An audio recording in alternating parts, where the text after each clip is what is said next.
Semua orang pasti pernah merasakan yang namanya sakit atau nyeri.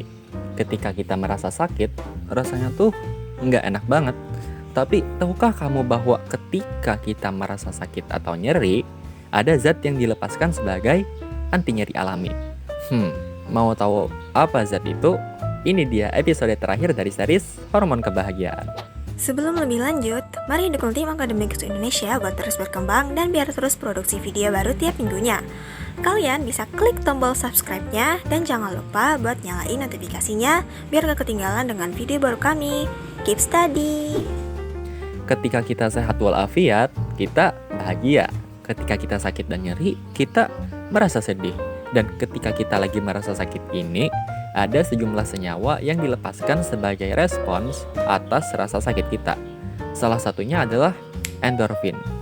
Dari namanya aja nih, endorfin itu terdiri dari dua suku kata, yaitu endogen yang berarti dari dalam dan morfin yang berarti anti nyeri. Sehingga nggak salah jika kita menyebut hormon ini sebagai hormon anti nyeri.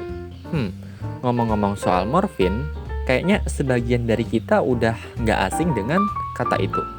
Yap, morfin adalah salah satu obat yang tergolong dalam psikotropika, obat yang sering disalahgunain. Tujuannya sendiri adalah buat menghilangkan rasa sakit di dalam tubuh, persis sebagaimana tugasnya hormon endorfin. Bedanya, endorfin ini alami dari dalam tubuh dan nggak bikin kecanduan. Beda kayak obat morfin yang berasal dari luar tubuh dan bisa bikin kecanduan. Selain buat anti nyeri, endorfin juga bisa mengurangi stres dan rasa cemas, juga mengurangi depresi dan ningkatin kebahagiaan. Hampir sama aja dengan hormon kebahagiaan yang lain. Kekurangan endorfin ini bakal bikin kita lebih mudah merasa sakit di dalam tubuh, meningkatnya kecemasan dan bikin stres, yang berakhir bikin kesehatan fisik dan mental kita berubah. Jadi, penting banget bagi kita semua buat jaga kadar hormon ini di dalam tubuh. Lalu, seperti apa sih caranya? Sama seperti bagaimana cara menjaga kadar hormon kebahagiaan yang lain, endorfin juga bisa dijaga kadarnya dengan rutin berolahraga, dengerin musik, hingga tertawa. Cuma yang bikin beda nih, ternyata mengkonsumsi makanan pedas juga bakal ningkatin kadar hormon ini di dalam tubuh.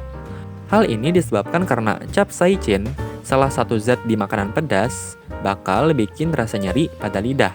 Nah, rasa nyeri pada lidah ini bakal memicu endorfin buat keluar dan akhirnya meredakan rasa nyeri tersebut.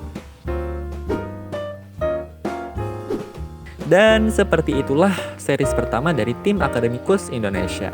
Keempat hormon yang udah kita bahas pada dasarnya merupakan hormon dengan fungsi yang sama, yaitu bikin mental kita sehat dan bahagia.